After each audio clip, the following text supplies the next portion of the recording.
My name is Sophie, and I've been married to Chester for 5 years. We met at a party where I wasn't even supposed to be. Just a last-minute invite to fill in the numbers. But that night, as we sat next to each other, something clicked. He was funny, kind, and charming. I hadn't dated anyone in a long time, so I was surprised when Chester confessed his feelings after a few dates. For the first time in years, I felt comfortable and safe with someone. Chester was thoughtful, always planning our dates with care and making sure I was happy. I wasn't used to that kind of attention, but I found myself falling for him more and more. A year and a half into our relationship, he proposed. I'll never forget the way he looked at me when he said, "I can be myself around you, Sophie, and that's what I want forever. Marry me." Of course I said yes. Our wedding was beautiful, and afterward we moved in together and started our life as husband and wife. Chester asked me to stay home and take care of the house, so I quit my job and became a full-time housewife. I made sure everything was perfect. Cooking, cleaning, waiting for him to come home each day. First, everything was wonderful. Chester would compliment my cooking, thank me for supporting him, and we truly felt like a team. But as time passed, one thing became clear. We were struggling to have children. One day, out of the blue, I got a phone call from my younger sister, Liz. I hadn't spoken to her in years. Liz had always been the wild one, rebellious, selfish, and hard to handle. She left home right after high school and had barely kept in touch since. When I picked up the phone, her voice was as casual as if no time had passed. "Sophie, long time no talk. How have you been?" I was stunned. "Liz, it's been forever. What's going on?" She brushed off my surprise. "I want to meet your husband." I didn't know what to say. Liz had never shown any interest in my life, much less in meeting Chester. But before I could fully process the odd request, Chester overheard the conversation and encouraged me to arrange a meeting. I was reluctant, but I agreed. After all, she was my sister, and maybe this was her way of reconnecting. When we finally met, Liz greeted Chester with an overly enthusiastic smile, showering him with compliments. It didn't take long for them to hit it off. I felt uneasy watching them laugh and joke together.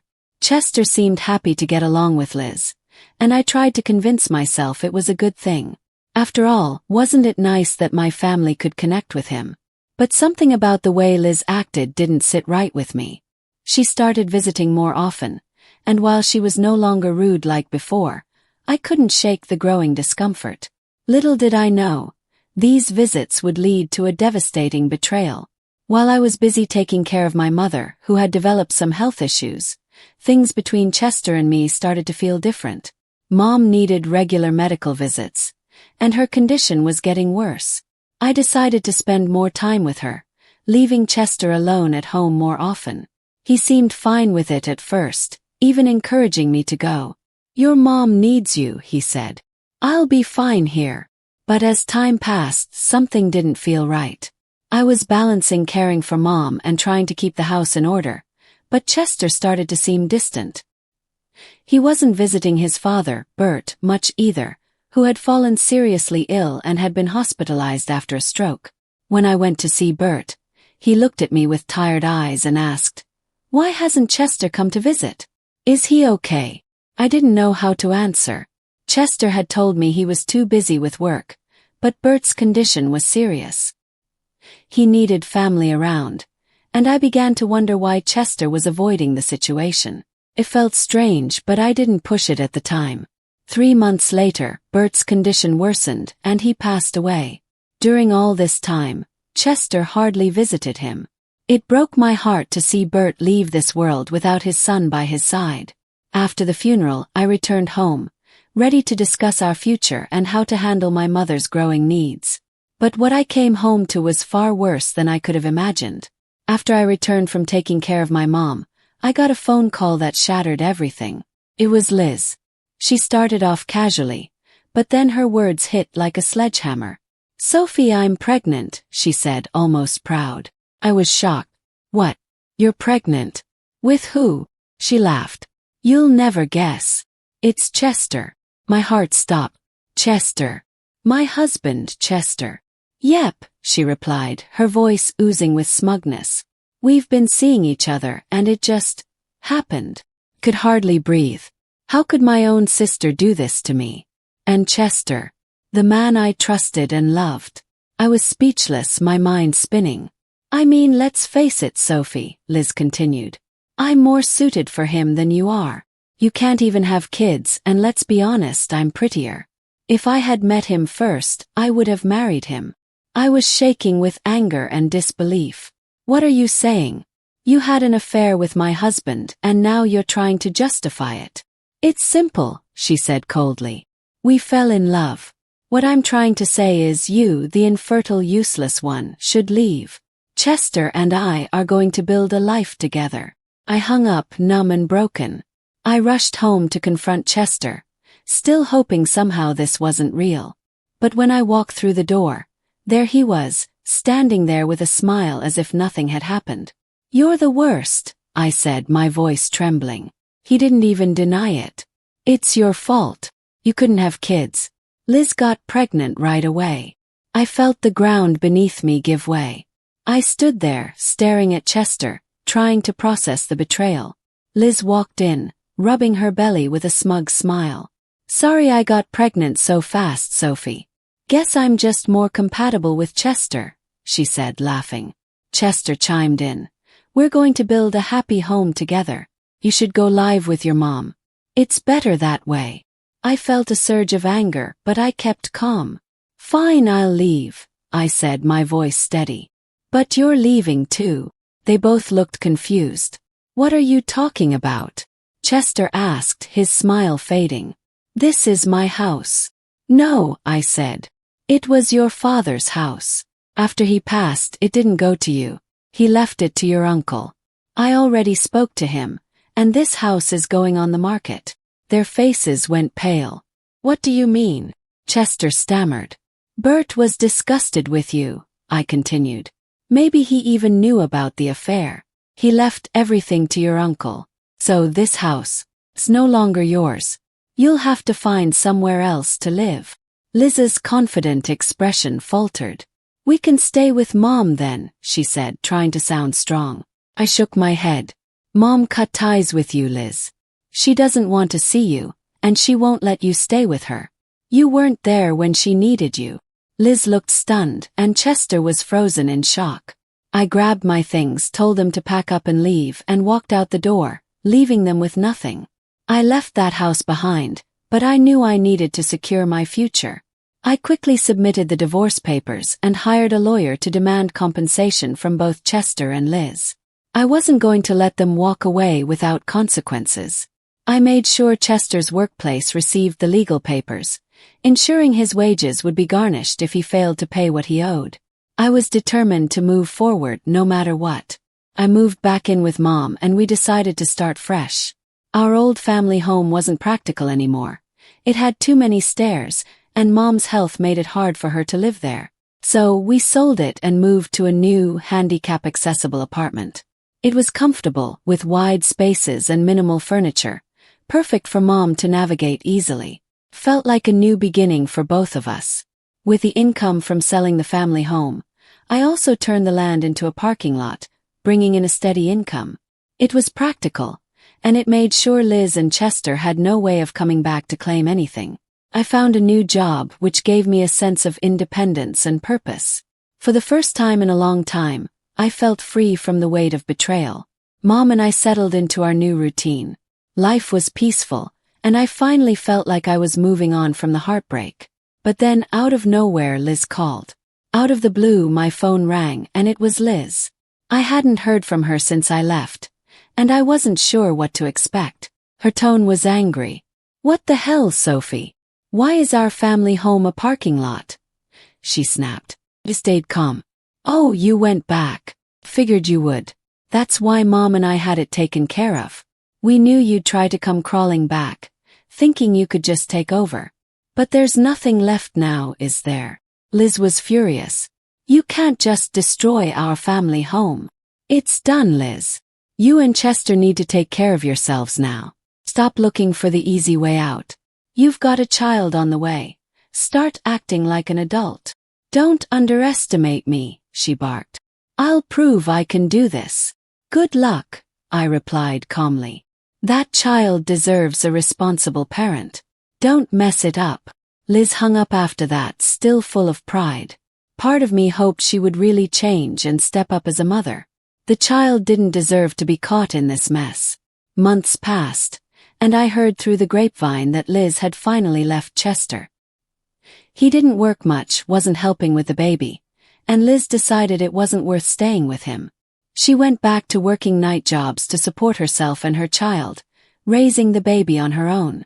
As for Chester, his life was falling apart. He was living alone, struggling financially, with most of his earnings going toward child support. He had no one left, and it was all his own doing. After everything that happened with Chester and Liz, I finally started to feel like I could breathe again. Life had a way of throwing curveballs, but I had taken those hits, and now I was standing tall. Living with my mom in our new apartment gave me a sense of peace I hadn't felt in years. The quiet moments with her, the calmness of our new home. It was everything I needed after the chaos that Chester and Liz had caused in my life. Our new place was perfect for my mom. It was spacious, with wide hallways and rooms designed to accommodate her needs.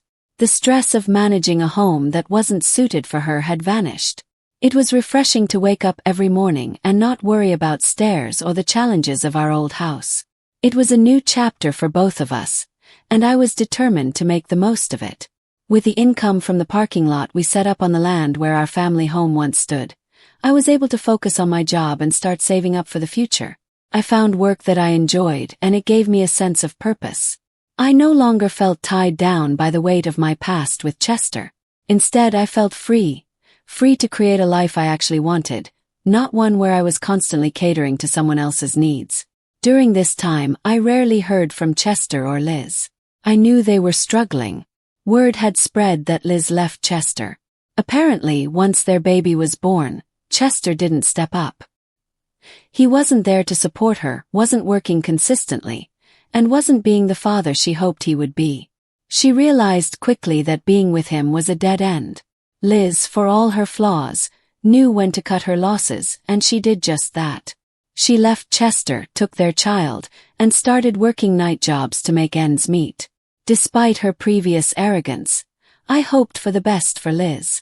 Raising a child on your own isn't easy, and no matter how much we had hurt each other, I didn't want her or the baby to suffer. The last time she called me, she tried to sound proud, telling me she was doing fine and raising her child properly. My daughter says she loves me, Sophie. She's so cute and it makes me happy, she said. Then she quickly hung up, as if she didn't want to admit she might need more than just pride to get through life. I believed her though. Despite everything, I could sense she was trying her best. Liz wasn't a monster. She was just lost like many of us are at some point. I didn't agree with what she did, and I would never fully forgive her, but I had moved past the anger. I wasn't carrying that weight anymore. Liz had her life to sort out, and I had mine. Our paths were no longer tangled. As for Chester, he had sunk even lower. He was divorced again, abandoned by both Liz and his own family. His parents had cut him off after realizing the mess he had made of his life, and he was struggling to keep up with child support payments. Most of his earnings went straight to that, leaving him with barely anything to live on. I heard he was working freelance, scraping by, and living alone. He had no one to blame but himself. It was sad really, but I didn't feel sorry for him. He had made his choices, and now he was facing the consequences. While Chester and Liz's lives fell apart, mine was moving forward in ways I hadn't imagined. A year after my divorce, I met someone new. It wasn't something I had planned, and I wasn't looking for love. But sometimes the best things happen when you least expect them. We worked together, and over time we grew close. He was kind, thoughtful, and most importantly, he accepted me for who I was, scars and all. We dated for a year before he proposed. Unlike the whirlwind romance I had with Chester, this relationship felt steady and real. I had learned a lot about myself in the aftermath of my first marriage, and I knew what I wanted this time around. When he asked me to marry him, I didn't hesitate. Felt right. One of the best things about him was his acceptance of my life with my mom. He understood how much she meant to me, and when we discussed our future, it was never a question of whether she would be part of it, she always would be. We decided to live together, the three of us, and it was the happiest I had been in years. Our home is full of warmth now. We laugh, we share meals, and we create new memories every day. My husband has brought so much light into my life, and he's also brought joy to my mom's as well. She adores him, and it's clear he sees her as family too. It's everything I could have hoped for after the dark chapter one had lived through with Chester and Liz. As time went on, I learned that life has a funny way of working out. There were days when I thought I would never recover from the betrayal, that the hurt would stay with me forever. But here I am, stronger, wiser, and happier than I ever thought possible. Chester's infidelity and Liz's betrayal no longer defined me. They were part of my story, yes, but they weren't the end of it. I've moved on to a new chapter, one filled with love, happiness, and peace. Looking back now, I can see that everything I went through led me to this point. If Chester hadn't betrayed me, I wouldn't have found the strength to rebuild my life. If Liz hadn't hurt me, I might not have found the courage to stand up for myself. As painful as it was a lesson I needed to learn. I learned that I am stronger than I ever gave myself credit for. Now, as I sit with my mom and my husband, I look forward to the future. I'm excited to continue building this new life, to create more memories, and to embrace whatever comes next. I don't know what the future holds, but for the first time in a long time, I'm not afraid of it. I'm ready. And as for Chester and Liz, they're just a distant memory, part of a past I've left behind. Have no regrets. I'm finally free to live the life I deserve.